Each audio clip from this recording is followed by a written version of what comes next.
Drug మాఫియాతో తనకి ఎలాంటి సంబంధం లేదని కేవలం రాజకీయంగా అనగదొక్కేందుకు తన తండ్రి మాజీ ఎమ్మెల్యే నందీశ్వర్ గౌడ్ పేరును చెడగొట్టేందుకు కొందరు కుట్రపూరితంగా వ్యవహరిస్తున్నారని బీజేవైఎం రాష్ట్ర ఉపాధ్యక్షుడు ఆశీష్ గౌడ్ తేల్చి చెప్పారు. సంగారెడ్డి జిల్లా పటాన్చెరు మాజీ ఎమ్మెల్యే నందీశ్వర్ గౌడ్ కుమారుడు బీజేవైఎం రాష్ట్ర ఉపాధ్యక్షుడు ఆశీష్ గౌడ్ తనపై వచ్చిన డ్రగ్స్ ఆరోపణలపై మీడియా సమావేశం వివరణ ఇచ్చారు. తనకు డ్రగ్ మాఫియాతో ఎలాంటి సంబంధం లేదని, బీసీ నేతను కావడంతోనే కేవలం రాజకీయంగా అనగదొక్కేందుకు కొందరు కుట్ర చేస్తున్నారని ఆశీష్ గౌడ్ ఆరోపించారు. సింగర్ రాహుల్ సిప్లిగంజ్తో ఓ పాటను పాడించడం జరిగిందని, ఆ పాట ఆవిష్కరణ కార్యక్రమాన్ని కలిసి జరుపుకున్నామని వివరణ ఇచ్చారు. డ్రగ్స్ కి వ్యతిరేకంగా పోరాడుతున్న తమపై కొందరు బురద చల్లేందుకు ప్రయత్నం చేస్తున్నారు. డ్రగ్స్ కి సంబంధించి ఏ పరీక్షలైనా దేనికైనా సిద్ధంగా ఉన్నామని ఆయన తెలిపారు. జై శ్రీరామ్. అయితే అందరికీ తెలిసిందే, నిన్నటి నుంచి కొంతమంది మన నియోజకవర్గానికి చెందిన వాళ్ళు కొన్ని అసత్య ప్రచారాలు చేస్తున్నారు.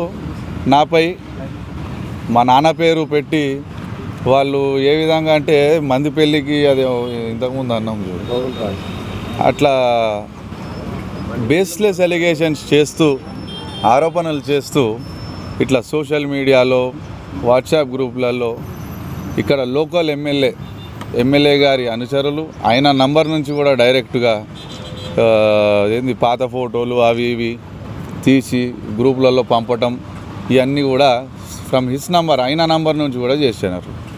నేనేమంటున్నానంటే జరిగింది హైదరాబాద్లో జరిగింది, అదేదో మనకు సంబంధం లేనిదే ముచ్చట. అది నాకు సంబంధం ఎందుకు చేస్తారు వీళ్ళు అంటే, నేను ఒక పాట చేయించుకున్నాం మేము సింగర్ రాహుల్తో. మా పార్టీది ఒక పాట చేయించుకొని ఆ ప్రోమో పండుగ కాబట్టి రిలీజ్ చేయించుకున్నాం. అంతేగాని దానికి తర్వాత మనకు దానికి జరిగిన ఇష్యూకు, ఆ ఈవెంట్కు మనకు సంబంధం లేదు, అసలు ఎటువంటి లింక్ లేదు. కానీ మన వాళ్ళు మాత్రం ఇది జీర్ణించుకోలేక, ముఖ్యంగా ఏంటంటే మా నాన్న గత 2 నెలల నుంచే కానీ ఎప్పటి నుంచో కానీ ఆయన పటాన్చెరు నియోజకవర్గ ప్రజల కోసం ఎంత కష్టపడుతున్నారో, ఎంత వాళ్ళకు జరిగే అన్యాయాల కోసం పోరాడుతున్నారో మనం రెగ్యులర్గా చూస్తున్నాం. నేను ఒకటే అడుగుతున్నానండి, ఇక్కడున్న లోకల్ ఎమ్మెల్యే గారిని కానీ టీఆర్ఎస్ వాళ్ళని కానీ, మీరు రాజకీయంగా కానీ ఎదుర్కోవాలంటే ఎదుర్కోండి మా నాయనని. కానీ పాపం ఆయనని ఒక బీసీ నేత, ఆయన జిల్లా మొత్తంలోనే అప్పుడు 10 మంది ఎమ్మెల్యేలు ఉంటే ఒక్క బీసీ ఎమ్మెల్యే ఉండే ఉమ్మడి మెదక్ జిల్లాలో. ఆయనను కూడా ఎన్నో కుట్రలు అవన్నీ మళ్ళా కిందికి లాగేసారు. చలో ఇప్పుడేదో మంచి పేరు వస్తుంది, పబ్లిక్ ఇష్యూస్ మీద ఆయన పోరాటం చేస్తుంటే, ఆయన కష్టపడుతుంటే ఏదైనా చేయండి. కానీ ఇట్లా పిచ్చిగా ఏవో బేస్లెస్ అలిగేషన్స్ చేస్తూ ఇవి చేస్తూ అట్లా ఒక ఫ్యామిలీని డిస్టర్బ్ చేసినట్టు అవుతుంది. నేనే కాదండి, మీరు చూడండి, ఈ రాజకీయాల కోసం మరీ గింత దిగజారుడు అసలే మంచిది కాదు. ప్రతి ఇంట్లో ఆడపిల్లలు ఉంటారు, భార్యలు ఉంటారు, ఫ్యామిలీస్ ఉంటాయి. కాబట్టి కొంచెం ఆరోపణలు చేసే ముందు మొన్న వేరే ఫీమేల్ పెద్దింటికి చెందిన ఆమెకు కూడా ఆమె ఏం చేసిందో తెలియదు కూడా అన్యాయంగా అన్యాయంగా అది ఏం చేసారో అదంతా తర్వాత ఎట్లా బయట పడతాయి. కాకపోతే ఒక ఫ్యామిలీలో ఎంత ఇమోషనల్, ఇప్పుడు మన ఇంట్లలో కూడా లేడీస్ ఉంటారు కదా అన్న, ఇప్పుడు మీ ఇంట్లలో కూడా లేడీస్ ఉంటారు. అక్కడ ఏం జరిగిందో తెలియదు, ఏం తెలియకముందే ముందే వాళ్ళ మీద కూడా అట్లా అన్ని ఆరోపణలు చేస్తూ సోషల్ మీడియాలో వైరల్ చేస్తే ఏమవుతుందంటే అన్న, యాక్చువల్గా మెంటల్లీ ఎమోషనల్లీ చాలా డిస్టర్బ్ అవుతున్నారు.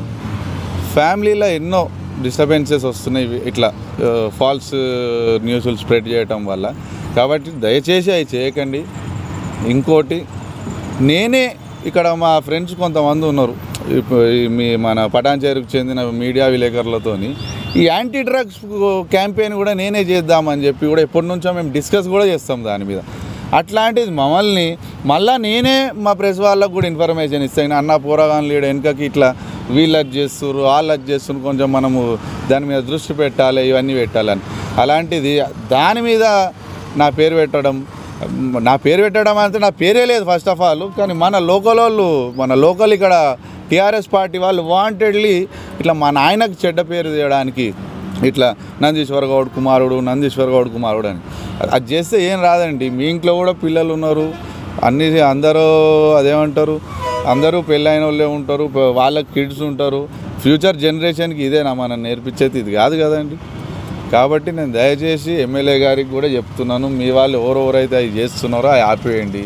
మీరు రాజకీయంగా ఎదుర్కోవాలి మా నాయనంటే ఎదుర్కోండి. ఎదుర్కోకుండా మీరే మీ నంబర్కి ఫాల్స్ న్యూస్ స్ప్రెడ్ చేస్తే జనాలకు మీరు ఇచ్చే మెసేజ్ ఏంది? ఇంతకు మీపై ఆరోపణలు వస్తున్నాయి కాబట్టి ఆరోపణల మీద నిజం కాదని పోరాటండి. కానీ ఇట్లా పిచ్చి న్యూస్లు స్ప్రెడ్ చేసి ఇంకేదో చేసి జనాల నజర్ని అటు ఇటు మలిచే ప్రయత్నం చేసి ఇవన్నీ చేసినా మేము భయపడం. కాకపోతే మీకు చెప్పేది ఏంటంటే పార్టీస్ ఉన్నా, ఫ్యామిలీ ఫంక్షన్స్ ఉన్నా, ఏదైనా బర్త్డేలు, యానివర్సరీలు ఉన్నా అందరూ అట్లే చేస్తారు. అది ఎవరిది పర్మిషన్లు ఎవరు ఇస్తారు వాళ్ళని అడగండి. అందరూ ఫ్యామిలీస్తో సహా వెళ్తున్నారు ఇక్కడికి లాంజ్లకి. ముందేముంటుండే చిన్న మన ప్యారడైజ్ రెస్టారెంట్ పోయి తినటము, లేకపోతే ఇంకేదన్నా రెస్టారెంట్ పోయి తినటము ఇవన్నీ ఉంటుండే. ఇప్పుడు ఏమైంది, ట్రెండ్ ఏమైపోయిందంటే నార్మల్గా లాంజ్లు పోవటము, పోయి డిన్నర్ చేయటము ఫ్యామిలీలతో, పిల్లలతో సహా పోతున్నారు కదండి. అదేం పెద్ద దాంట్లో అదేం లేదు కదా. ఇంకో విషయం ఏంటంటే ఆ పర్మిషన్లు ఎవరు ఇస్తారు? మీరు, గవర్నమెంట్ ఇస్తుంది. దునియా అయిపోయినాయి. రెస్టారెంట్లు తక్కువ, వేల క్లబ్బులు, వేల పాయింట్స్. కాబట్టి మీడియా వారికి కూడా ఒకటే కోరుకుంటున్నామండి, మాకు కూడా ఫ్యామిలీస్ ఉంటాయండి సార్. ప్లీజ్ ఏదైనా రాజకీయంగా మేమేమన్నా తప్పులు చేసినా ఏమైనా చేసినా మీరు అన్నీ చూపించండి. కానీ ఇట్లా ఫాల్స్ ఇవన్నీ స్ప్రెడ్ చేయటం వల్ల చాలా ఇబ్బంది అవుతుందండి.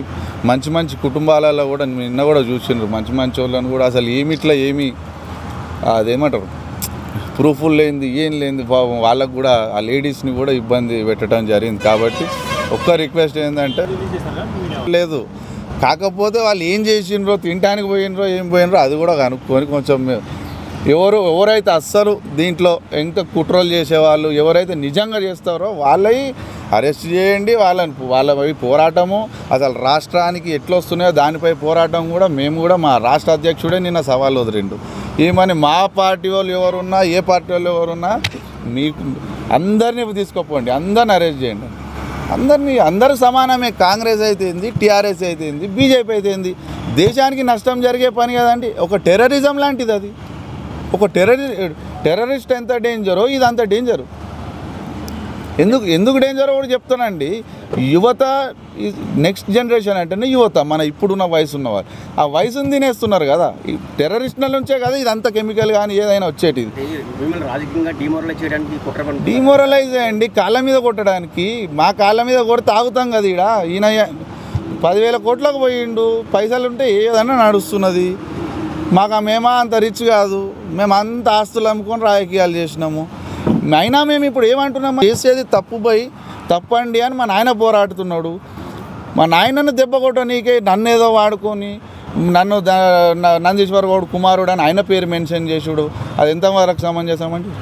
నేను 18 ఏళ్ళ లోపు ఉంటే ఆయన పేరు తీయండి. ఊరికే అది ఎంక్వైరీ నడుస్తుందండి. సవాల్ కాదండి, ఎవిడెన్స్ పేపర్లతో మాట్లాడాలని మా ఆశ అంటే ఊరికే జనాలకు తప్పుడు ప్రచారం చేసి అట్లా వదిలేసేటట్టు లేదు కదా. డైరెక్ట్ ప్రైమ్ మినిస్టర్ గారికి ఇచ్చారు, లెటరు ఇచ్చారు కదా. ఇచ్చినాక ప్రూవ్ చేయకపోతే ఎవరికి బ్యాడ్ అండి. కాబట్టి ఏదైనా విత్ ఎవిడెన్స్ డాక్యుమెంట్ ఇవ్వడానికి కొంచెం టైం పడుతుంది కాబట్టి ఆగినాం అంతే. అవన్నీ చెడగొట్టడానికి ఇదంతా డ్రామా.